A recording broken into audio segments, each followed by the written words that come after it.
I would like to ask you a question. Kindly unmute your mics.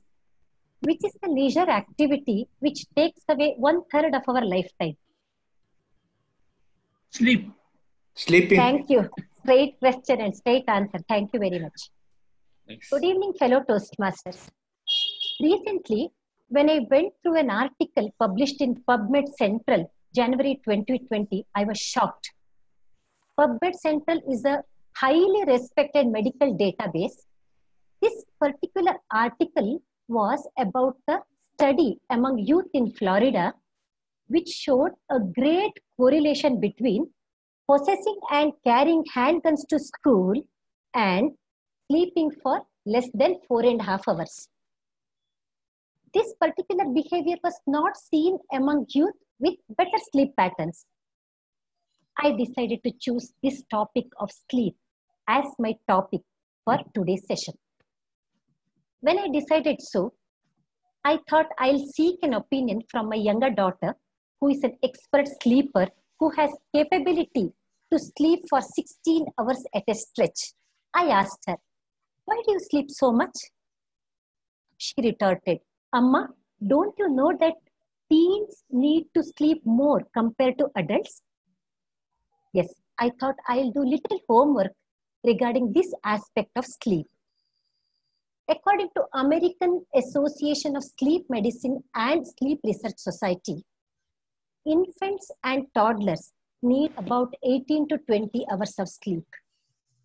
As we grow older and older, this duration gradually and consistently reduces, and as adults, we need about 7 hours of sleep. According to Ayurveda, sleep requirement mainly depends on the prakriti or nature constitution of a person along with food and activity. Why such huge variation? We tend to think of sleep as a complete physical and mental shutdown. However, it is not the case. Sleep is a highly active process where the incredible information we gain during the daytime in bits and pieces get solidified, undergo processing, restoration, and strengthening during sleep. This is known as consolidation. So, my dear friends, whatever we learned during this Toastmaster session from our stalwarts like AKP sir, Yamu Bhatt sir, Amitabha sir, can get incorporated in our minds and become our property only if we sleep well. Infants and toddlers and young children are inquisitive about everything around them, and they acquire language skills, social skills, motor skills at breathtaking speed. Hence, they need to sleep more. Those who don't sleep well are highly prone to diseases like diabetes, hypertension, heart disease, inflammatory bowel disease, attention deficit, and thereby poor academic performance, poor driving skills, and poor emotional expressions. They are also unable to understand others' expressions. So, my dear friends, if you want to achieve in your personal and professional life, please sleep well. What are we supposed to do to get good sleep? Early to bed and early to rise. The age-old dictum holds good. When you go through the biography and daily routine of all successful people, you see this pattern of getting up early in the morning where they have more strength, more uninterrupted time for self-introspection and planning for the day.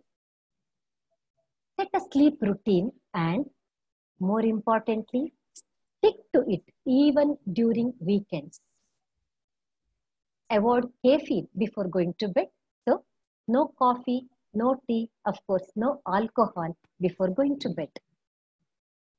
Avoid bright light and loud noise in your sleeping room. No TV, no computer, no mobile, no laptop on the bed.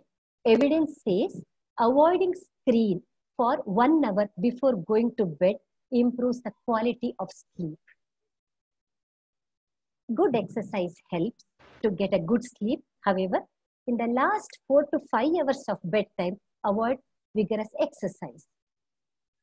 Having good shower, listening to music also helps in good sleep. I consulted one of my good friend, a senior consultant of Ayurveda medicine, Dr. Ganesh Kumar. He gave another tip. Massaging the feet with ghee, pouring warm water and allowing it to dry on its own is supposed to induce good sleep. Having rice with fried onions, onion chitranna, also is a good sleep inducer, I believe. After explaining so much about sleep, if I don't mention the magical healing property of sleep in my life, I think I'll fail in my duty. In 1992, on 23rd April, I lost my brother in a road traffic accident. He was a veterinary surgeon, just 2.5 years elder to me and very close to me. I was shattered. I was restless. I was agitated. I couldn't eat or drink or sleep for 36 hours. After finishing the cremation and other rituals, I slept like a log for 12 hours. And when I got up, that sleep had given me so much energy that I had accepted the fact and I could move on. I'm eternally grateful to that sleep. Our ancestors have explained the immense importance of sleep in one sentence. The 36th verse of 21st chapter in Charaka Samhita goes like this. Nidrayattam sukham dukkham pushtihi karshyam balabalam vrishata klibata jnanamadjnanam jivitam nacha. The meaning is happiness or misery, nourishment or emaciation, strength or weakness,